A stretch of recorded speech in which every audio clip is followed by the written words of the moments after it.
പള്ളിക്കര മേൽപ്പാലം ഉൾപ്പെടെയുള്ള പദ്ധതികളുടെ ഉദ്ഘാടനം കേന്ദ്രമന്ത്രി നിതിൻ ഗഡ്കരി നിർവഹിച്ചു.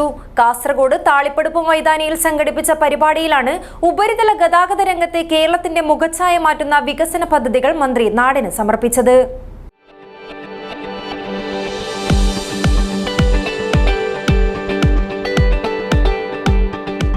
കരുതലിന്റെ കാവൽ ഇനി ഇവിടെ. Wintouch multi speciality hospital, Kasaragod. Bharat പരിയോജന പദ്ധതിയിൽ ഉൾപ്പെടുത്തി കേരളത്തിൽ നിർമ്മാണം ആരംഭിക്കുന്നതും പൂർത്തീകരിക്കുന്നതുമായ ദേശീയപാത പദ്ധതികളുടെ ഉദ്ഘാടനമാണ് കേന്ദ്രമന്ത്രി നിതിൻ ഗഡ്കരി കാസർഗോഡ് നിർവഹിച്ചത്. നീലേശ്വരം പള്ളിക്കര റെയിൽവേ മേൽപ്പാലത്തിൻ്റെ ഉദ്ഘാടനമായിരുന്നു ഇതിൽ പ്രധാനപ്പെട്ടത്. 709 മീറ്റർ നീളവും 45 മീറ്റർ വീതിയുമുള്ള പാലം 68 കോടി രൂപ ചിലവിൽ എറണാകുളം EKK ഇൻഫ്രാസ്ട്രക്ചർ കമ്പനിയാണ് നിർമ്മിച്ചത്.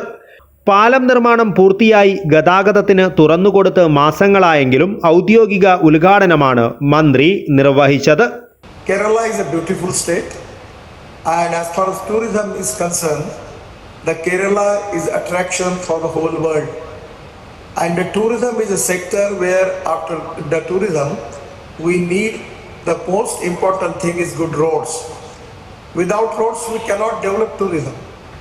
And that is the most important reason that we are trying our level best to develop good type of infrastructure, particular road infrastructure in Kerala.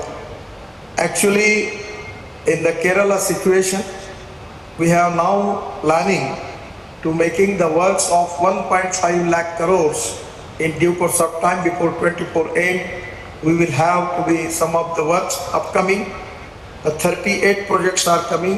Length in kilometer is 1,397 kilometer, and the cost which we are going to make the expenditure on this road is 80,000 crore. ചടങ്ങിൽ ചെറുതോണി പാലത്തിൻ്റെയും മൂന്നാർ ബോഡിമേട്ട് റോഡിൻ്റെയും ഉദ്ഘാടനവും മന്ത്രി നിർവഹിച്ചു. ഇതോടൊപ്പം വണ്ടിപ്പെരിയാർ പാലത്തിൻ്റെ ഉദ്ഘാടനവും നടന്നു. മുടിക്കോട്, കല്ലിടുക്ക്, വാണിയമ്പാറ, ആമ്പല്ലൂർ അടിപ്പാതകളും ആലത്തൂർ മണ്ഡലത്തിലെ ആലത്തൂർ കുഴൽമന്ദം അടിപ്പാതകളും ചാലക്കുടി മണ്ഡലത്തിലെ ചിറങ്ങര, കൊരട്ടി, മുരിങ്ങൂർ, പേരാമ്പ്ര അടിപ്പാതകളും പാലക്കാട് മണ്ഡലത്തിലെ കാഴ്ചപ്പറമ്പ് അടിപ്പാതയും നിതിൻ ഗഡ്കരി ഉദ്ഘാടനം ചെയ്തു. കേന്ദ്രമന്ത്രിമാരായ doctor VK Singh, V Muraleedharan എന്നിവർക്കൊപ്പം കേരള പൊതുമരാമത്ത് വകുപ്പ് മന്ത്രി PA മുഹമ്മദ് റിയാസും പങ്കെടുത്തു. കാസർഗോഡ് താളിപ്പടുപ്പ് മൈതാനിയിൽ സംഘടിപ്പിച്ച ഉദ്ഘാടന പരിപാടി വീക്ഷിക്കുവാനായി ആയിരക്കണക്കിന് പേരാണ് എത്തിയത്. News bureau, Kasaragod.